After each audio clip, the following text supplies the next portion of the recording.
بسم الله الرحمن الرحيم الحمد لله رب العالمين والصلاة والسلام على نبينا محمد وآله وصحبه أجمعين أما بعد فنواصل درسنا من هذا الكتاب عمدة الأحكام من كلام خير الأنام ودرسنا اليوم باب قضاء الفوائت وترتيبها خير زاري درساتين يمهونو من كتاب عمدة الأحكام من كلام خير الأنام كتاب الصلاة معراف باب قضاء الفوائت وترتيبها ያመለጡ ሶላቶችን ቀዷ ስለማውጣትና ቀደም ተከተላቸውን መስለም መጠበቅ እንዳስበት ምዕራፍ ነው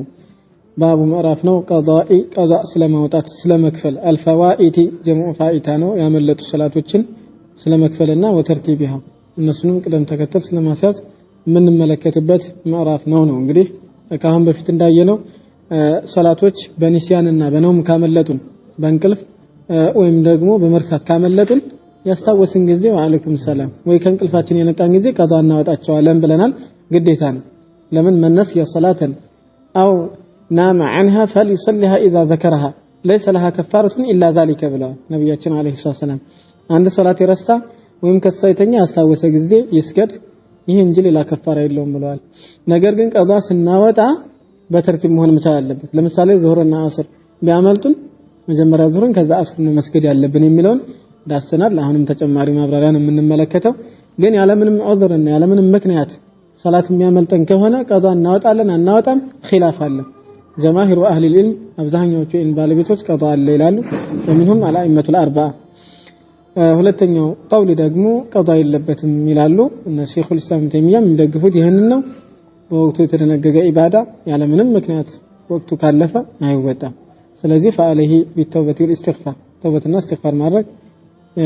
ቀረው ማስተካከል ይኖርበታል ነው የሚሉት ይሄኛው ነው የሚደግፈው والله اعلم الحديث الرابع والخمسون 54ኛው حديث عن جابر بن عبد الله رضي الله عنهما كجابر بن عبد الله اللهم መልካም ስራቸውን ከሁለቱም ይደረላቸውና أن عمر بن الخطاب رضي الله عنه عمر بن الخطاب الخليفة الثاني بعد أبي بكر الصديق كأبو بكر الصديق قتلوا ሁለተኛው ኸሊፋ ነው جاء متى يوم الخندق يخندق ቀን ወይም ደግሞ የጉርጓዱ ጦርነት ቀን ማለት ነው في السنة الخامسة ነው አይደል አምስተኛው አመት ላይ ነው የተከሰተውና በዛ ጦርነት ላይ ማለት ነው መጣ ማለት ነው ዑመር ኢብኑ الخطاب رضي الله عنه بعدما غربت الشمس ፀሐይቱ ከገባች በኋላ ነው የመጣው ወደ ረሱላችን አለይሂ ሰላቱ ወሰለም بعدما غربت الشمس ፀሐይቱ ከጠለቀችና ከገባች በኋላ መጣ ወደ ረሱሉ فجعل جمر يسب የሚሰድብ መሆኑን ኩፋራ ቁረይሽን የቁረይሾችን ከሃዲያኖችን የሚሰድብ መሆኑን ጀመረ ማለት ነው እነሱን በመስደብ ውስጥ ገባ ለምን ከሶላት ስላዘናጓቸው ቢዚ ስላደረጓቸው ሰደባቸው ነው ረሱላችንም አለይሂ ሰላቱ ወሰለም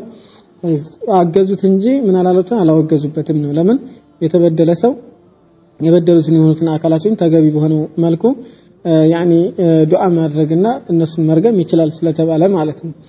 وقال يا رسول الله يا الله መልእክተኛ ሆይ አላቸው ما كرت القربكم اصلي العصر يا عصر صلاتን መስገድ ለመሆን حتى كادت الشمس ፀሐይቱ እስከቀረበችበት ድረስ ተغرب ልትገባ ማለት ነው እስከቀረበችበት ድረስ ለመስገድ አልቀረብኩም በእነዚህ ሙሽሪኮች አማካኝነት ይላቸዋል ያው በጦርነቱ ቢዚ ስለነበሩ ነው ወከዛልክ ደግሞ ሶላት الخوفም የዛን ጊዜ አልተደነገገም ብለናል አይደል ወይ ኺፍቱም ፈሪጃለን አው ሩክባና የሚለው አልወረደም ከፈራችሁ ጠላቶቻችሁን እየተራመዳችሁ እንደዚሁ እየጋለባችሁ ስገዱ የሚለው አያ ስላልወረደላቸው ያላችሁ አማራጭ አዘግይተው መስገድ ነው ወቅቱ ቢወጣም ማለት ነው ነገር ግን እኛ በአሁኑ ሰዓት ላይ ኸውፍ ላይ ብንሆን አዘግይተን ሳይሆን በዛው ሐል ላይ እንዳለን እንሰግዳለን ማለት ነው ተአኺር ማድረግ እስከሚወጣ ድረስ አይበቃልንም فقال النبي صلى الله عليه وسلم ነብያችንም صلى الله عليه وسلم አሉ والله بالله ይሁንብኝ ما صليتها እኔም አልሰገድኳትም አሉ ማለት ነው እንግዲህ ያው የዑመርንም ልብ ማለት ነው ጀብር ለማድረግና ለመጠገን እኔም እኮ አልሰገድኩም ብለው አሉ عليه الصلاه والسلام قال آل ما ነው جابر بن عبد الله رضي الله عنه فقمنا قمن الى بطحان ወደሚባል ቦታ ቆመን ይላል يعني بطحان እንግዲህ ያው የቦታ ስም ነው አሻማ የሆነ መሬት ነው እና ወደዛ ቆመን فتوضأ للصلاه ነብያችን ሰለላሁ ዐለይሂ ወሰለም ለሶላት ውዱእ አደረጉ ያው ሸርጥ ስለሆነ ወተወضأنا لها እኛም በሷ ውዱእ አደረግን ነው ለሶላቲቱ فصلى العصر عصرን ሰገዱ መልእክተኛው አለይሂ ሰላቱ ሰላም بعدما غربت الشمس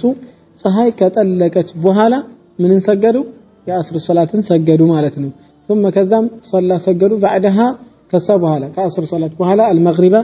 የመግሪብን ሶላት ሰገዱ ቅደም ተከተል አስያዟቸው ማለት ነው አይደለ መጀመሪያ አስርን ሰገዱ ከዛ ደግሞ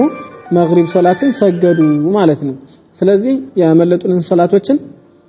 ተርቲብ ማድረግ ወይም ደግሞ በቅደም ተከተላቸው መስገድ ግዴታ ነው የሚሆነው ማለት ነው ናም ምናልባት ያኒ ይሄ አዲሱ ሶላት ወይም ደግሞ ሐዲሩ ሶላት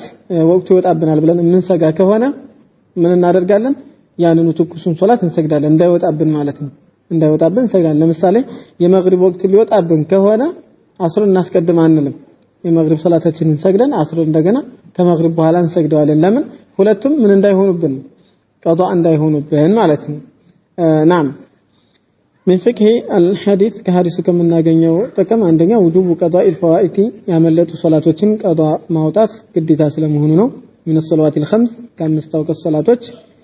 ووجوب ترتيبها እሷን ቅደም ተከተል ማስያዝ እንደዚሁ ግዴታ መሆኑን ያሳያል ማለት ነው الثاني ሁለተኛው اخيرت الصلاه هنا صلاه እዚህ ዘንድ ተአኺር ተደርጋለች ከወቅቷ ተዘግይታለች ነው የአስር ሶላት ፀሐይ ከገባ በኋላ ተሰግዳለች حيث لم تشرع صلاه الخوف صلاه الخوف ስላልተደነገገላቸው ነው اما نحن ከኛማ ያ صلاه الخوف ተደንግጓል ከአምስተኛው ዓመት በኋላ ማለት ነው يعني ከغزوه خندق በኋላ صلاه الخوف ስለተደነገገ በወቅቱ እንጂ ከወቅቱ አስወጥቶ መስገድ ተአኺር ማድረግ አይቻልም ማለት ነው باب فضل صلاه الجماعه ووجوبها የጀማዓ ሶላትን ትሩፋትና ግዴታነቱን ነው የምንመለከተው እንግዲህ ሶላቱል ጀማዓ በህብረት የሚሰገድ ሶላት ትልቅ ፈድል እንዳለውና ዋጅብም መሆኑን ባይሆን አለ ሪጃል በወንዶች ላይ ጤናማ አእምሮ ያላቸውና ሙከለፍ በሆኑት ወንዶች ላይ ግዴታ መሆኑን እንመለከታለን ነው ምንም ኺላፍ ቢኖርም ሱና ነው የሚሉ ሱና ሙአከዳ ነው የሚሉ ፈርዱል ኪፋያ ነው የሚሉ አሉ ሶላቱል ጀማዓን ግን ዋጅብ ነው ፈርዱል ዐይን ነው የሚለው ነው صحيح ማለት ነው ቀጣይ የሚመጡት ሐዲሶች እዚህ ላይ ስለሚጠቁሙ ማለት ነው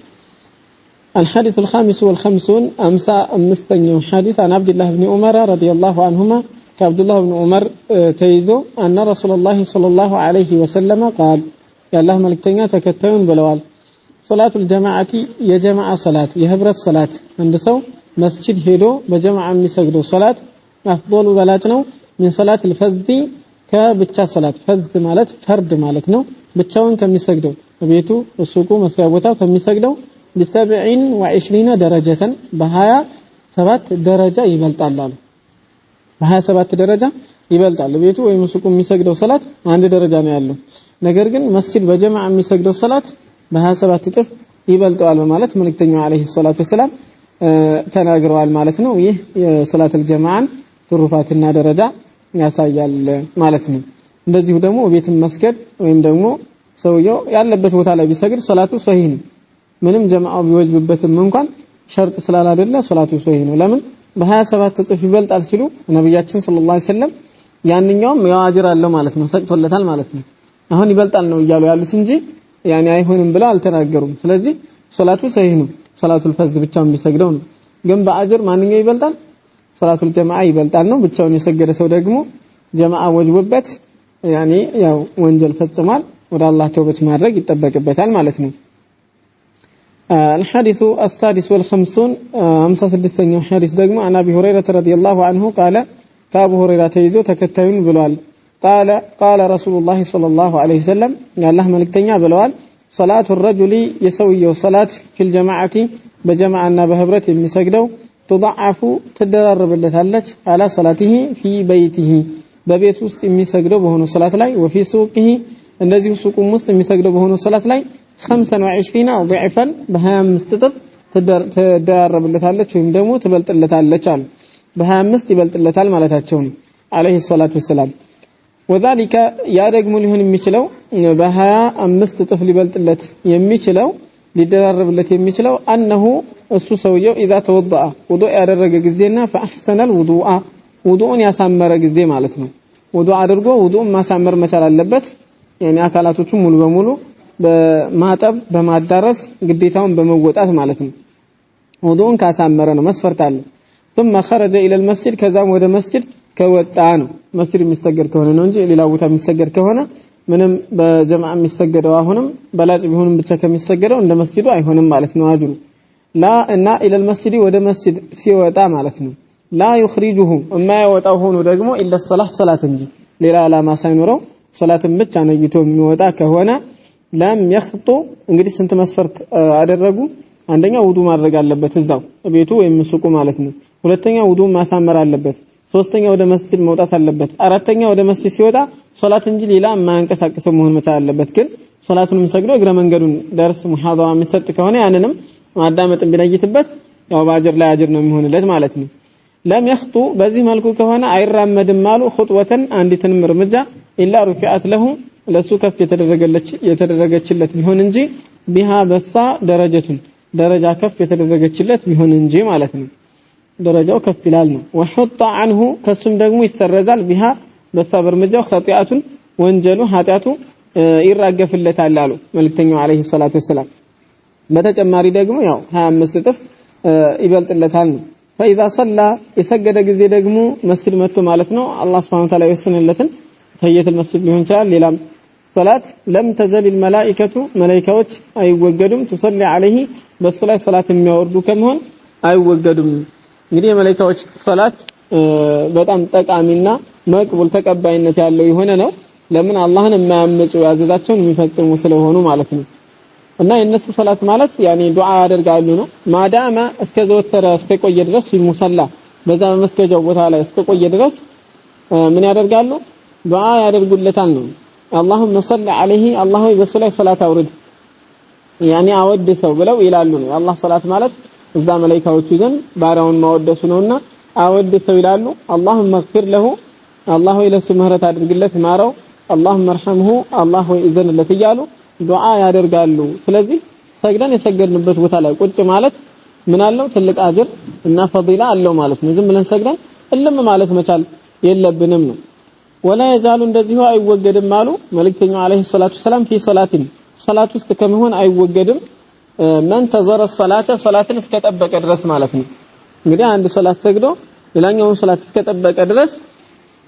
ሶላት ውስጥ ከመሆን አይወገድም ባይሆን ያኒ በአጅርና በሰዋብ ነው እንጂ በሁክም አይደለም ሶላት ውስጥ የሆነ ሰው ማውራት መብላት መጠጣት አይችልም አይደል እሱ ግን ይችላል በአጅር ደረጃ ግን ሶላት ውስጥ እንዳለ ይቆጠርለታል ሶላትን ኢንቲዛር እስካደረገ ድረስ አንዱ ሶላት ሰግዶ ሌላውን ማለት ነው ይሄም ደግሞ እንደዚህ ተጨማሪ የሆነ አጅር ነው ሰዎች ዛሬ ይሄንን አጅር እንደቀላል በማየት የማይቋደሱበት ሁኔታ አለ ሶላታቸውን ለያዙ ቢላህ የቤታቸው ሱቃቸው የሚሰግዱበት ሁኔታ አለ ወንድ ልጅ መስጂድ ነው ሶላት መስገድ ያለበት መስጂድ የተሰራው ለምንድን ነው ጀማዓ እንዲሰገድበት ነው አንዱ አላማው ስለዚህ ቢያንስ ነሃሪ የሆኑትን ሱቢ መምጣት ቢያቅተው በቀን ውስጥ የሚሰገዱትን ሶላቶች መስጂድ ውስጥ መጥቶ መስገድ መቻል አለበት በተለይ መስጂድ አቅራቢያ ከሆኑ ላ ሶላተ ሊጃሪ المسجد الا في المسجد ተብሏል ለመስጂድ ጎረቤት በመስጂድ እንጂ ሶላት አይኖረውም እንደዚሁ من سمع النداء فلم يجب فلا صلاة له አዛን ሰምቶ ለአዛኑ ምላሽ አልሰጠ ማለት መጥቶ በጀማዓ ያልሰገደ ሶላት የለውም ብዙ ሐዲሶች አሉ ነብያችን ሰለላሁ ዐለይሂ ወሰለም የጀማዓ ሶላት ፈርድና ግዴታ መሆኑን በወንዶች ላይ የተናገሩበት ማለትና ፈርድ ነው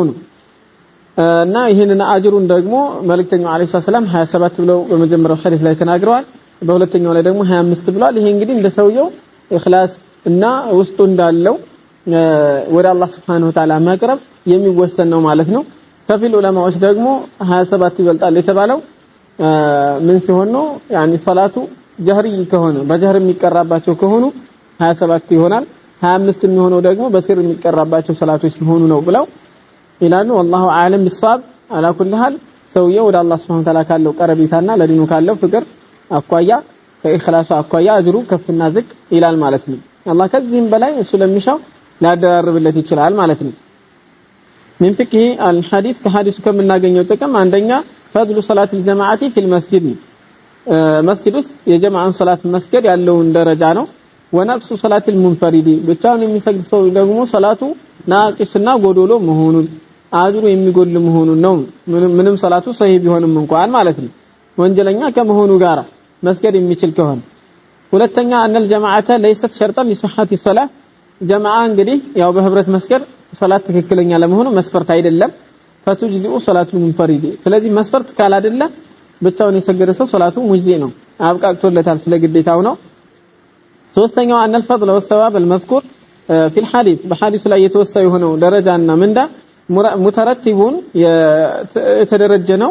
على احسان الوضوء ውዱኡን በማሳመር ላይ ሙተረቲብ የሆነ ነው وقصد المسجد للصلاه እንደዚሁ መስጂድን ደግሞ ሶላት ለመስገድ በማሰብ ላይ بنيه خالصه ጥርት ባለች ንያና ወንቲዛሪ ሶላቲ ሶላትንም ኢንቲዛር በማድረግና በመጠባበቅ ሙተረቲብ ነው አሁን ሐዲስ ላይ የተወሱትን ፈድሎችና ደረጃዎችን የሚያገኘው አሁን ሐዲስ ላይ በተወሳው መልኩ ተግብሮት ከሆነ ነው መጀመሪያ ቤቱ ውዱን አድርጎ አሳምሮ ወደ መስጊድ ሲሄድ እንደዚሁ ደግሞ ወደ መስጊድ ሲሄድ ወደ መስጊድ የሚያስኬደው የሆነው ነገር ሶላት እንጂ ሌላ ነገር ሳይሆን ቀርቶ ከሆነና እዛ ደግሞ ሶላትን ኢንቲዛር የሚያደርግ የሚጠባበቅ ከሆነ ነው ይላሉ ይሄን ካላደረገ እንደው ጀማዓ ስለሰገደ ብቻ ይሄን ያህል ሊያገኝ አይችልም ምናልባት አላሁ አለም ከዚህ በታች ምን አጅር ሊኖረው ይችላል ማለት ነው አላህ Subhanahu Wa Ta'ala በኢማኑ ልክና በእኽላሱ ልክ የሚሰጠው አጅር ይኖራል ግን ሐዲስ ላይ ያለው ሰዋብና ደሞዝ ሐዲስ ላይ በተወሰው መሽሩጥና የተገደበ ነው ማለት ነው الحديث السابع والخمسون 57ኛው ሐዲስ عن ابي هريره رضي الله عنه قال አቡ ሁረይራ ተይዞ ተከታዩን ብሏል قال رسول الله صلى الله عليه وسلم يا الله መልእክተኛ ብለዋል ان اثقل الصلاه ከሶላት ሁሉ በጣም የሚከብደው على المنافقين በሙናፊቆች ላይ ሙናፊቆች እንግዲህ ሁሉም ሶላት ይከብዳቸዋል እንግዲህ ሶላት ጀማዓ መተን መስገድ የሚከብደን ከሆነ የሙናፊቅ ምልክት አለብን ማለት ነው ወለያዝ ቢላህ በነብያችን ሰለላሁ ዐለይሂ ወሰለም ዘመን ከጀማዓ ሶላት የሚቀሩት ሙናፊቆች ነበሩ ኒፋቃቸው ይለየላቸው ማለት ነውና ሁሉም ሶላት ይከብዳቸዋል ግን ከሶላቱ ሁሉ ደግሞ በጣም የሚከብዳቸው ሶላቱል ኢሻኢ የኢሻ ሶላትና ወሶላቱል ፈጅሪ የፈጅር ሶላት ነው አሉ ይከብዳቸዋል ለምን ሰው ብዙ ስለማይሳተፍባቸው ነው እነሱ ስራቸውን ለይስሙልኝና ለዩልኝ ስለሚፈጽሙ ነው ወለው ያዕለሙና ቢያውቁ ኖሮ ግን አሉ መልእክተኛው አለይሂ ሰላቱ ወሰለም ማፊሂማ በእነሱ ውስጥ ያለውን በኢሻ ሶላትና በፈጅር ሶላት ውስጥ ያለውን አጅር ቢያውቁ ኖሮ አሉ ለአተውሁማ ይመጧቸው ነበር ወለው ሐብወን እየዳኩ እንኳን ቢሆን ማለት ነው በእግሮቻቸውና በእጆቻቸው እየቧጠጡ እየዳኩ እንኳን ቢሆን በመጧቸው ነበር ይላሉ አለይሂ ሰላቱ ወሰለም የኢሻን ሶላት በጀማዓ የሰገደ ግማሽ ለይት ቆሞ እንዳደረ ይቆጠራል ተብሏል የሱብሂን ደግሞ የደገመ እንደሆነ ለይቱን ሙሉውን ቆሞ እንዳደረ ይቆጠራል ይሄን አጅር ባው ማወቅን ቢያውቁ ኖሮ ያኒ እየዳኩ እንኳን ቢሆን ይመጡ ነበር እንኳን እየተራመዱ አሉ ወለቀድ በርግጥም ሐመምቱ አስተብኩኛሉ አን አሙረ ላዝ ቢሰላቲ በሶላት ላዝ ምን አልኩኛሉ አስተብኩኛሉ መልእክተኛው አለይሂ ሰላቱ ወሰለም ፈቱቃማ ኢቃም እንዲደረግ ማለት ነው እንድትቆም ثم امر ከዛም ደግሞ ላዝ ረጁላን አንድን ግለሰብ ፈይሰልያ ቢልናሲ በሰዎች ያሰግድ ዘንድ ኢማም ሆኖ ያሰግድ ዘንድ ላዝ ቀረብኩኝ አሉ ሶላት እንግዲህ ኢቃም ከተደረገ በኋላ ያኒ አንዱን ኢማም ሆን ብዬ እንዳሰግድ ላዝ አሰብኩኝ አሉ ثم አንጠሊቃ ከዛም ልጓዝ ማይ ከኔ ጋር በሪጃሊን በወንዶች ማለት ነው ማአሁም ከነሱ ጋር ሁዘሙን